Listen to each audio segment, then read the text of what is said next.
Bienvenidos a Misterios y Milagros del Padre Pío, un espacio donde exploraremos la vida, las enseñanzas y los milagros de este santo excepcional.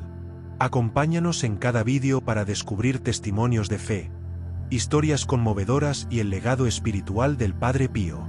Tras el fallecimiento del Papa Francisco, ¿qué sucederá en la Iglesia Católica y cuál es el proceso de elección de un nuevo Papa? Aquí tienes todo lo que necesitas saber. El sucesor de San Pedro, vicario de Cristo y cabeza de la Iglesia Católica, acaba de pasar a su recompensa eterna. ¿Qué sucede ahora?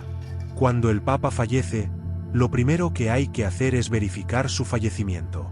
Esta tarea la asume un cardenal específicamente seleccionado, llamado Carmellengo, quien fue nombrado administrador durante la sede vacante, el periodo en que la silla de Pedro está vacante. En este caso, el Carmelo es el obispo Kevin Farrell, obispo de la diócesis donde estuve en el seminario en Dallas durante un par de años. Farrell fue cambiando de puesto en la iglesia y ahora es, esencialmente, el líder interino de la iglesia para todos los procedimientos de las liturgias y demás. Durante la vacante, se usa el término sede vacante. Eso significa que la sede está vacía. No tenemos papa ahora mismo. A veces se oye ese término para referirse a quienes no creen que tengamos un papa o que no lo han tenido desde, quizás, un concilio eclesiástico que consideraron inválido. A esas personas se les llama setí de un concurso, se autodenominan así, pero no creen que haya un papa porque piensan que algo no es válido.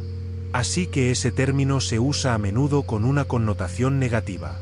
Pero en este sentido, simplemente significa que no tenemos papa ahora mismo y estamos esperando al próximo papa para verificar su fallecimiento.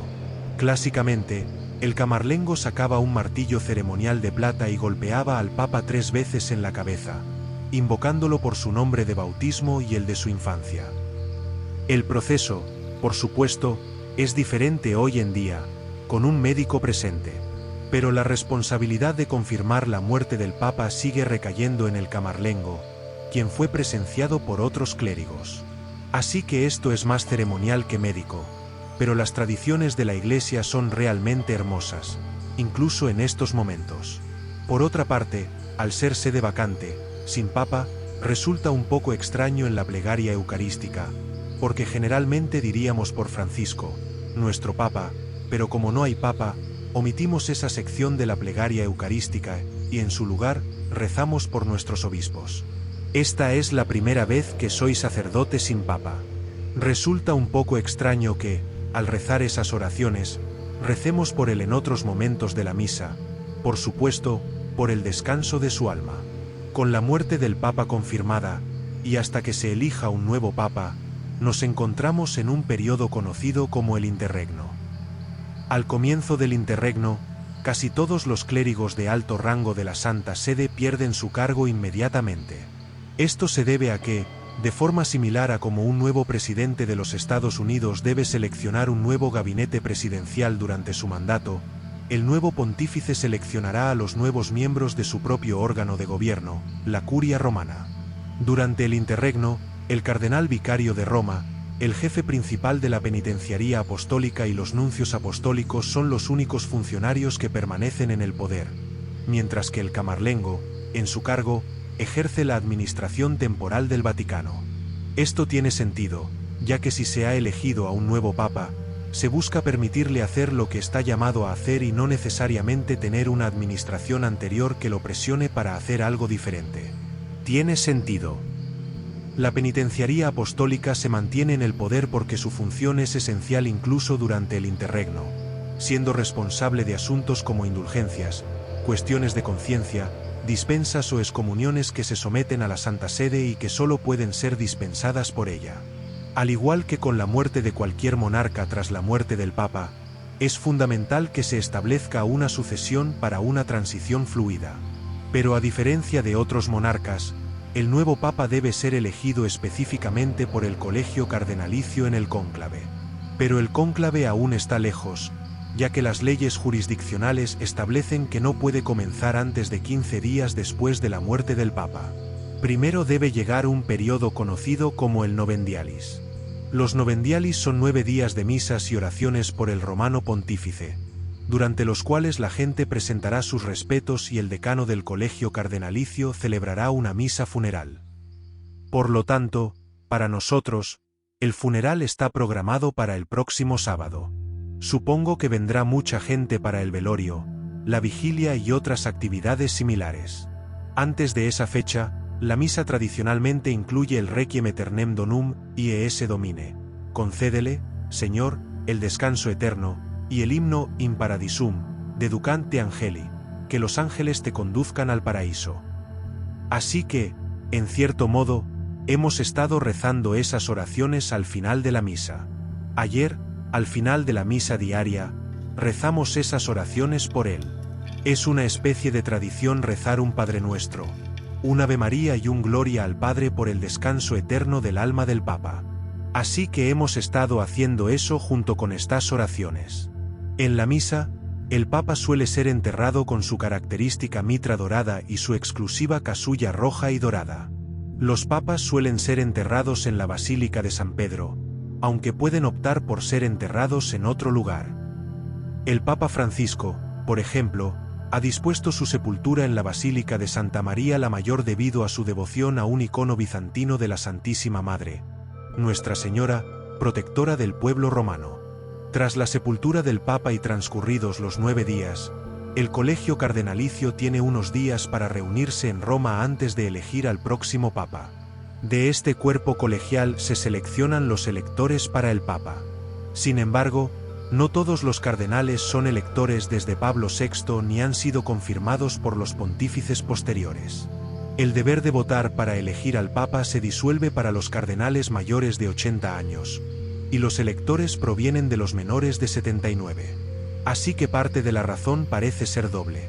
Si alguien tiene más de 80 años, obviamente físicamente, podría tener más dificultades. Y es difícil para estas personas.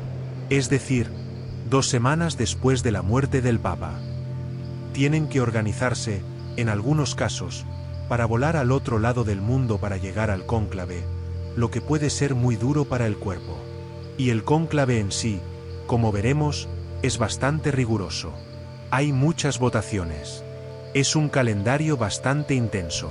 Así que parece que se elimina la carga de tener que votar para algunos de los mayores de 80 años. Otra cosa que me pareció interesante es que alguien señaló que parte del razonamiento también parece ser que quienes eligen a un papa, los más jóvenes, tendrán que servir con él.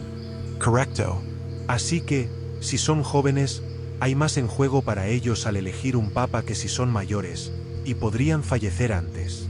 En esencia, quienes tienen un poco más de riesgo tendrán que asumir las consecuencias de su voto. Es lógico que estén más dispuestos a participar en el proceso que quienes tienen un poco menos de riesgo, por así decirlo. Los cardenales de los 3 rangos se han reunido. El cónclave puede comenzar. El cónclave comienza con: una de las cosas que me parece interesante del colegio cardenalicio es que la gente, creo, a veces tiene la creencia errónea de que la jerarquía de la Iglesia está establecida. Digamos que son los laicos, diáconos, sacerdotes, obispos, cardenales, por último, el Papa. Y sí, ciertamente hay cierto nivel de autoridad que conlleva ser cardenal, pero en realidad no se trata tanto de una jerarquía como de un propósito secundario. El propósito del colegio cardenalicio es elegir a un nuevo Papa. No es que todos sean necesariamente superiores a los obispos, aunque en muchos casos lo son. De hecho, ni siquiera hace falta ser obispo para ser cardenal. Creo, si no me equivoco, que ahora mismo hay un cardenal que no es obispo, es sacerdote, por lo que tiene derecho a voto y demás. Así que, en realidad, es para este propósito específico.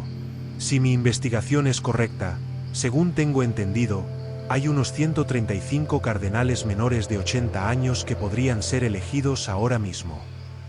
Y para que quede claro, que alguien no sea menor de 80 años no significa que no pueda ser elegido. Si bien parece que en muchos casos los cardenales son elegidos entre los cardenales que votan allí, eso no significa que no puedan votar por alguien que no esté presente. ¿Verdad? El cónclave suele comenzar unos 15 días después, pero puede extenderse hasta los 20 días. Así que empiezan a funcionar rápidamente. La estructura básica del cónclave ha existido durante unos 500 años antes de que existieran métodos diferentes. Pero su método actual se ha utilizado en mayor o menor medida durante los últimos 500 años.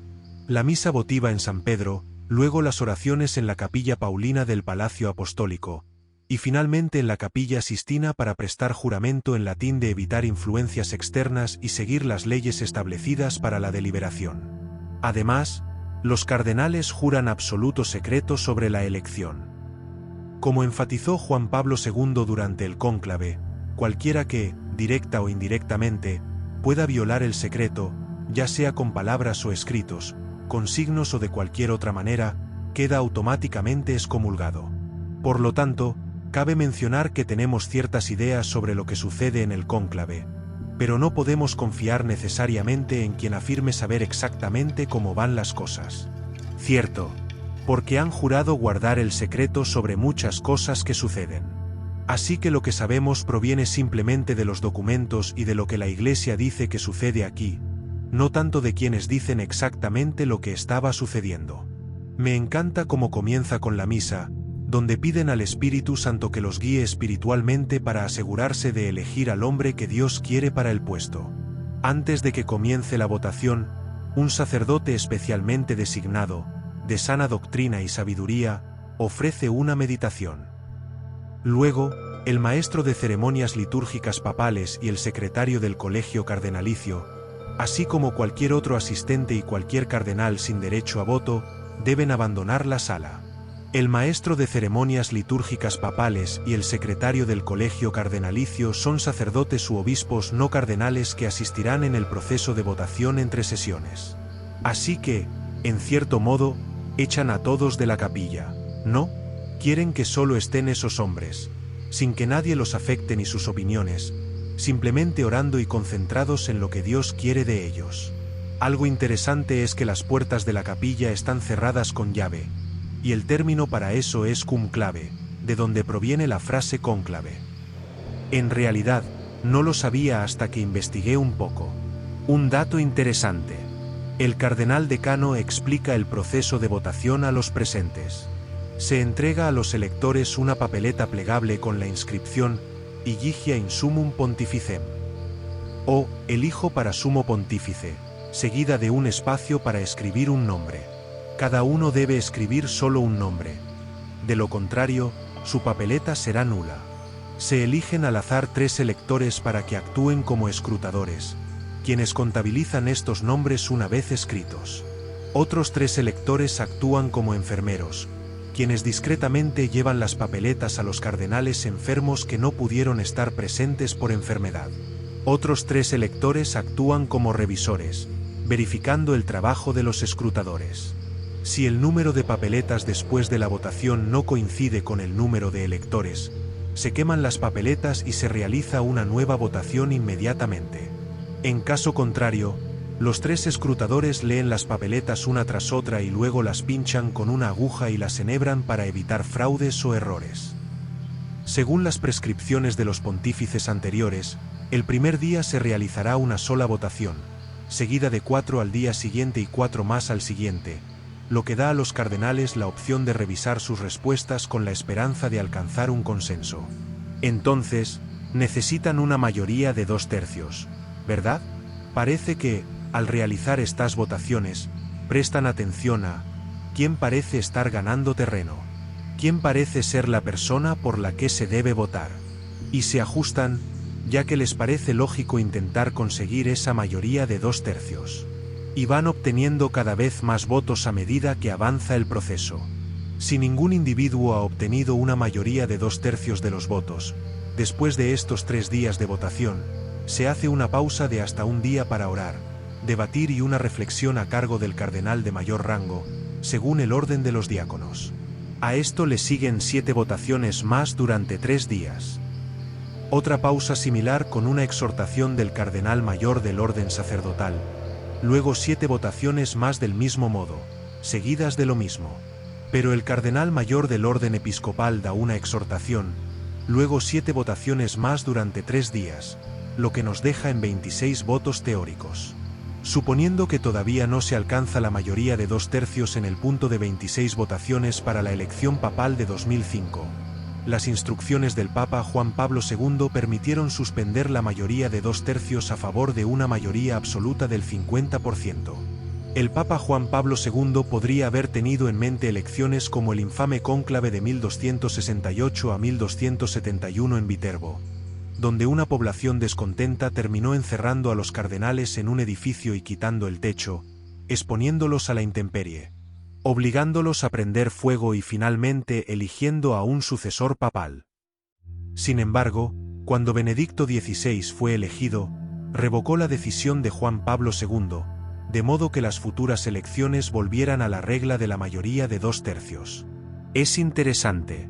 Esto ocurrió tras las solicitudes de revocación de los demás cardenales y en continuidad con el sistema de votación tradicional establecido en el Tercer Concilio de Letrán. El sistema de mayoría de 2/3 se estableció para frenar el problema de los antipapas, insistiendo en que la mayoría de los cardenales tolerarían al Papa elegido y garantizando que la autoridad del Papa nunca se viera debilitada por un electorado descontento. Garantizando que, eso tiene sentido, se busca que la mayoría de la gente esté contenta con la persona elegida. No se quiere que de inmediato haya una iglesia completamente dividida.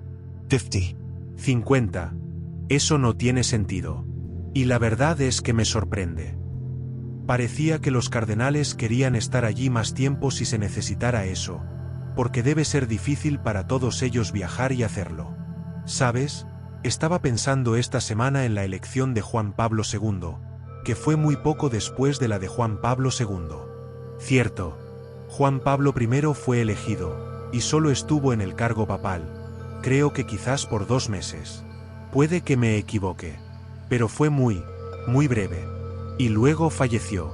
Así que todos los cardenales tuvieron que volver para celebrar el cónclave de nuevo, como nadie hubiera esperado que tuvieran que hacerlo. Y terminaron eligiéndolo a los 58 años. Y sirvió como papa durante, creo, 26 años, el segundo más largo de cualquier papa. Así que, bueno, esto es solo mi pensamiento. Una parte de mí se preguntaba si dirían, vaya, volvemos después de 2 meses. No queremos volver aquí el año que viene. Elijamos a un hombre muy joven, de 58 años, y dejémosle hacer esto por mucho tiempo. No tenemos que volver a votar sobre esto. Es solo una reflexión mía, pero, ya saben, es pertinente a lo que estamos pensando.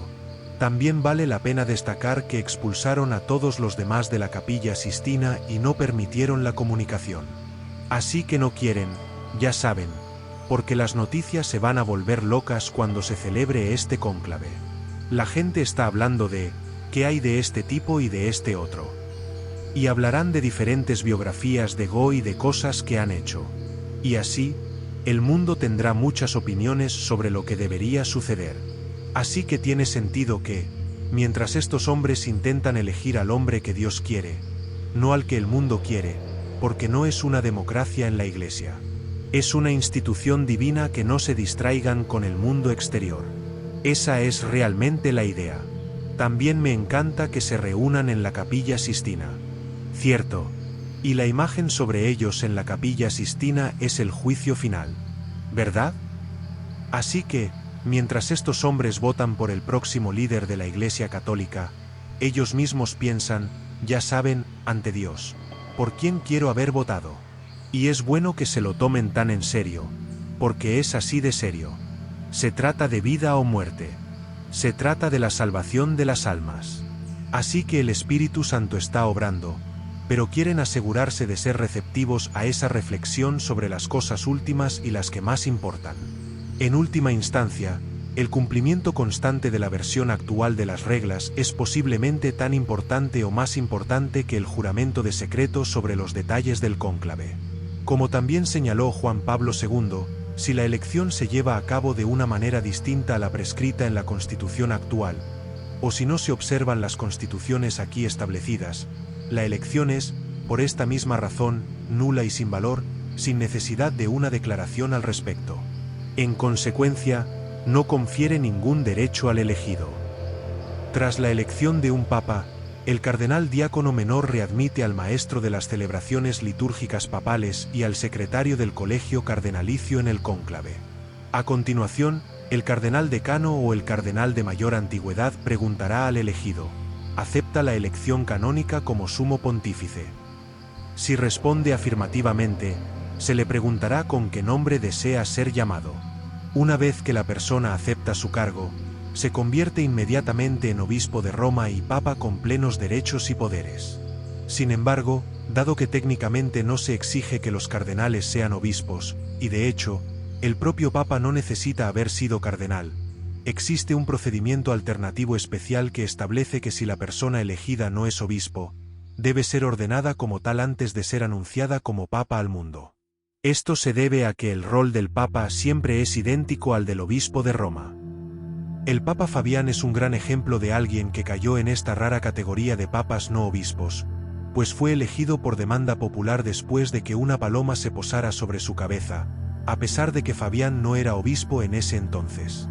Tras la elección de un papa, los electores se acercan y le rinden homenaje.